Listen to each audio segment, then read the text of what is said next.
1월 6일 손잡는 교회 아침밥상 모임에 사랑하는 여러분들을 초대합니다. 말씀이신 예수님을 나의 구주로, 나의 왕으로 영접하며 주님과 함께하는 오늘도 기쁨이 가득한 날 보내시기를 축복드립니다. 다같이 사도신경 하심으로 신앙 고백하시겠습니다.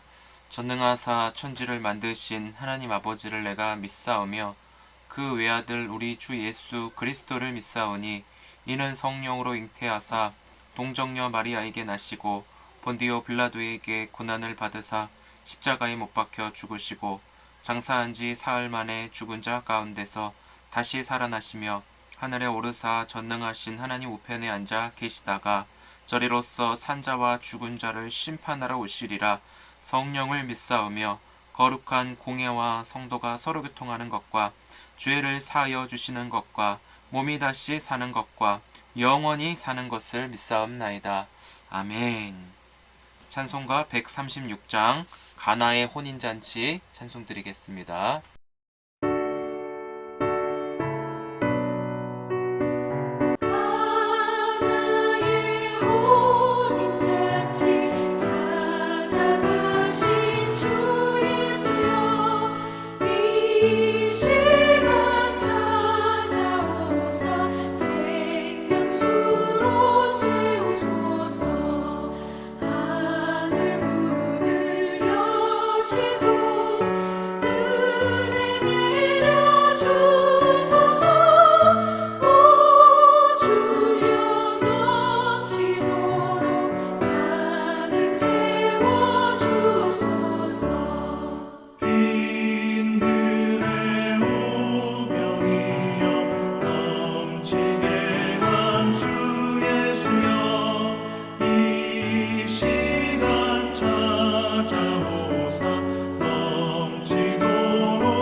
제2장. 사흘째 되던 날 갈릴리 가나에 혼례가 있어 예수의 어머니도 거기 계시고 예수와 그 제자들도 혼례 청함을 받았더니 포도주가 떨어진지라. 예수의 어머니가 예수에게 이르되 저들에게 포도주가 없다. 여자여, 나와 무슨 상관이 있나이까? 내 때가 아직 이르지 아니하였나이다. 그의 어머니가 하인들에게 이르되 너희에게 무슨 말씀을 하시든지 그대로 하라. 거기에 유대인의 정결 예식을 따라 두세 통 드는 돌 항아리 6이 놓였는지라. 예수께서 그들에게 이르시되 항아리에 물을 채우라.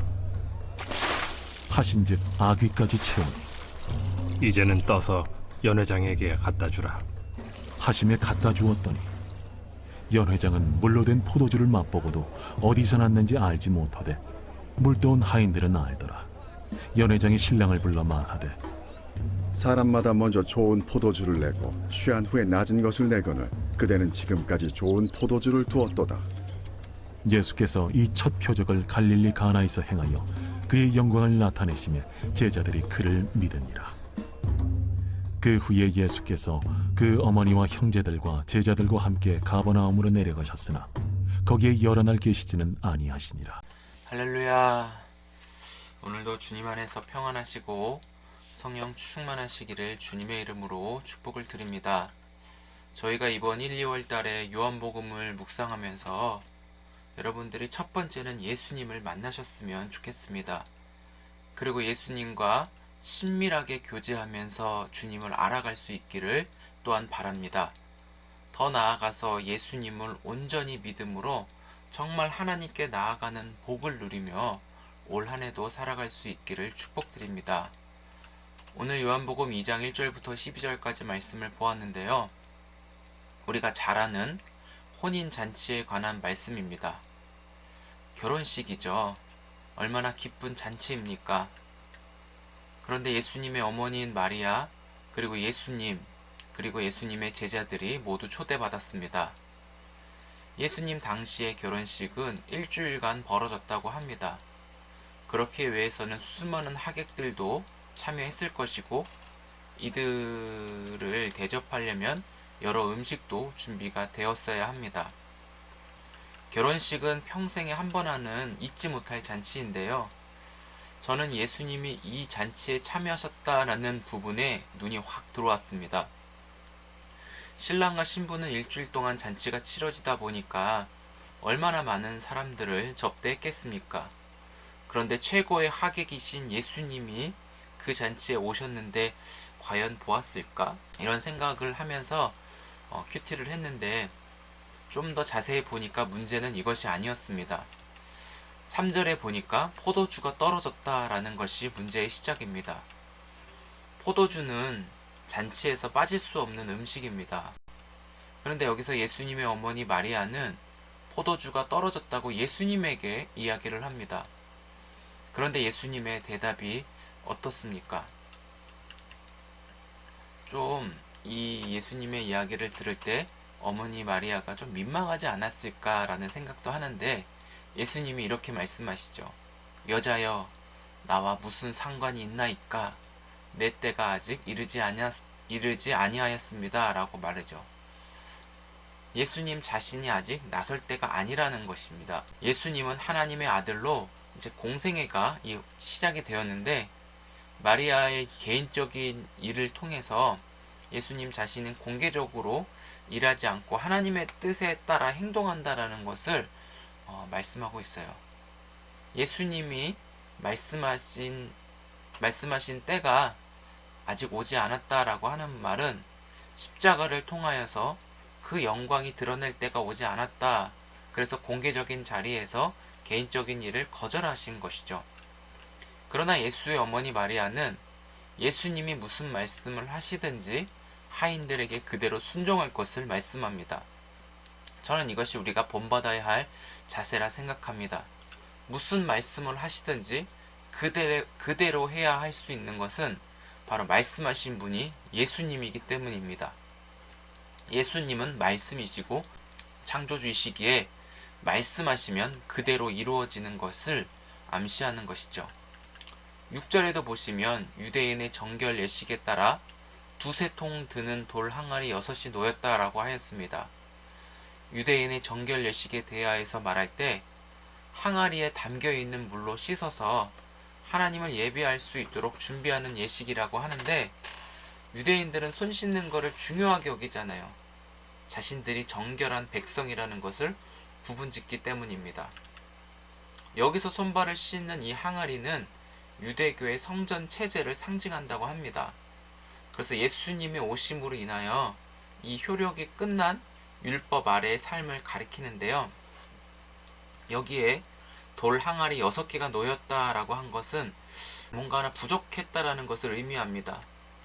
흔히 7이라고 하는 완전수에서 하나가 빠진 것입니다. 포도주가 다 떨어졌다라는 것도 이 잔치가 뭔가 좀 부족하다라는 것을 생각할 수 있지 않겠습니까? 근데 여기서 예수님의 말씀이 임합니다. 가서 항아리 아기에 물을 채워라. 그리고 떠서 연회장에게 갖다 주어라, 이 말을 합니다.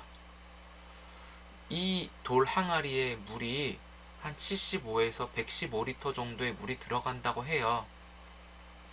그러면 1.5리터짜리 삼다수병이 한 100개 정도는 되지 않을까 싶은 어마어마한 양입니다.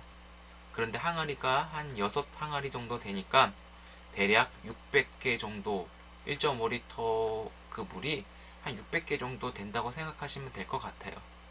아마 그 마트에 그 정도 갖다 놓고 아마 파는 양이겠죠. 이 엄청난 양의 물을 포도주로 예수님이 말씀으로 바꿔주십니다. 그런데 하인들이 믿음으로 순종하였습니다. 만약에 그 물을 떠서 예수님이 하인에게 갖다 주려고 했는데 그 예수님을 믿지 않았더라면 정말 이 포도주가 아닌 물일 수도 있잖아요. 만약에 물을 그 자체를 연회장에 갖다 주었다면 그 하인들이 얼마나 혼나고 굉장히 면목 없을 텐데, 그 물을 떠다 포도주를 갖다 주니까 그 연회장이 모르는 거예요. 그리고 그 하인들만 아는 거죠. 그러면서 이 순종으로 인해서 이 하인들은 기적을 경험하게 되었습니다. 오늘 본문에서는 기적이 아니라 표적이라고 하는데, 이 표적은 사인이에요. 예수께서 베푸셨다, 예수님만이 행할 수 있는 유일한 사건을 표적이라고 하는데, 이것을 통하여 믿음을 갖게 된 것입니다. 사랑하는 성도 여러분, 혼인잔치에 중요한 것은 예수님이 계시지 않았더라면 포도주가 떨어졌을 때 채울 방법은 없습니다. 인간의 노력과 열심으로 불가능한 일이 있다는 것을 보여주죠. 7개의 완전수에서 하나 빠진 여성 항아리처럼 불완전함, 부족함이 어떻게 보면 우리가 사는 모습이 아닐까 싶습니다. 이런 우리를 주님이 불쌍히 여기셔서 우리 안에 찾아오셨습니다. 나는 예수님을 보지 못해도 예수님은 항상 나를 주목하여 주고 계신다는 것을 우리가 기억할 때 위로가 될 것입니다. 호세아 2장에서도 하나님은 친히 당신의 백성들에게 장가드셨다라는 표현이 있습니다. 어쩌면 우리의 삶의 진짜 혼인잔치는 나의 신랑 되시는 예수님을 만나 평생을 함께하는 삶 그 자체가 우리의 잔치가 아닐까요? 우리는 그동안 우리의 욕심과 정욕에 따라 신랑 되신 예수님을 벗어났던 자들, 그리고 예수님을 벗어나 스스로 무엇인가 해결하려고 했던 사람들입니다. 그러니까 예수가 없기에 항상 부족하고 목마름이 있는 그런 인생들이었습니다. 그런데 오늘 이 말씀을 통하여 우리 삶에 주님이 함께 계시고 무엇이든지 무엇을 행하든지 간에 주님은 항상 그 자리에 계셔서 주님 자체로 인하여 모자람이 없는 충만한 은혜로 우리의 삶이 항상 채워져 가고 계신다는 것을 우리에게 드러내 주셨습니다. 말씀이. 그래서 예수 그리스도로 인하여서 그분 한 분만으로 우리 안에 진정한 기쁨의 그 샘이 터져 나올 수 있는 것이죠. 자격 없고 악하고 어리석은 우리에게 예수님이 그것을 깨트려 주시고 진정한 그 체험이 되어 주셨습니다. 예수님의 말씀에 순종하여 항아리에 물을 부을 때 포도주로 바꿔주시는 그 표적은 예수님이 누구신가 정확하게 보여주신 첫 번째 표적입니다. 여기에 우리는 믿음이 생기는 것이죠. 사랑하는 성도 여러분, 우리가 오늘을 살아도 제일 중요한 것은 예수님을 먼저 내 삶에 초청하여 예수님으로 인하여 순간순간이 잔치이고 예수로 인한 기쁨을 누리는 것이죠. 허무한 쾌락이 아니라 영원한 기쁨이신 예수 그리스도를 내 인생의 주인으로 영접하고 신랑으로 맞이할 때 목마름이 없는 그 시원함으로 영원한 기쁨을 소유한 하나님 자녀의 권세로 오늘도 승리할 수 있는 귀한 날로 인도해 주실 것을 믿습니다. 기도하겠습니다. 하나님, 우리는 예수님이 없는 예수님의 방식이 아닌 내 방법대로 내 힘대로 행하려고 했던 자들임을 고백합니다. 그러나 예수님이 없으면 항상 모자라고 부족한 것을 느끼지만 그것조차도 우리는 깨닫지 못하는 어리석은 인생이었음을 고백합니다. 그러나 우리 삶 가운데 주님이 찾아오셔서 예수님 때문에 우리가 항상 잔치를 맛보며 모자람이 없이 완전함을 채우며 기쁨으로 살아갈 수 있는 그 자격을 얻게 해주셔서 감사합니다. 예수 그리스도로 말미암아 하나님의 영광을 보이셨고 우리 안에 포도주로 바꿔주셔서 예수님으로 충족된 그 기쁨이 오늘도 우리가 살아갈 수 있는 유일한 힘이 되어 주셨습니다. 그 예수님을 만나는 자의 그 삶으로 그 기쁨을 세상에 빼앗기지 않게 도와주시고 예수님을 신랑으로 모시며 진짜 그 혼인잔치가 우리의 매일이 될 수 있도록 축복하여 주옵소서. 주님 사랑하는 손잡는 교회 모든 가족들 한 사람 한 사람을 기억하여 주시고 그들의 삶의 자리에 주님 함께 하셔서 그들이 거하는 그곳이 혼인잔치가 되게 하시고 그곳에서 주님과 함께 사귀는 영원한 천국을 누리는 복된 하루가 되도록 은혜 내려 주옵소서. 감사하며 예수님의 이름으로 기도드립니다. 아멘. 주님 가르쳐 주신 기도로 예배 마치겠습니다. 하늘에 계신 우리 아버지여, 이름이 거룩히 여김을 받으시오며 나라의 마옵시며 뜻이 하늘에서 이루어진 것 같이 땅에서도 이루어지이다. 오늘날 우리에게 일용할 양식을 주옵시고 우리가 우리에게 죄 지은 자를 사하여 준 것 같이 우리의 죄를 사하여 주옵시고 우리를 시험에 들게 하지 마옵시고 다만 악에서 구하옵소서. 대개 나라와 권세와 영광의 아버지께 영원히 있사옵나이다. 아멘. 네, 감사합니다. 오늘도 주님 안에서 많이 사랑하고 축복합니다. 우리의 기쁨의 근원은 오직 예수 그리스도이십니다.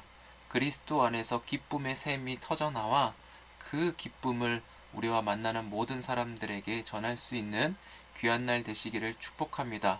주님 만나는 축복으로 오늘도 승리하시기를 기도합니다. 우리 내일 뵙겠습니다.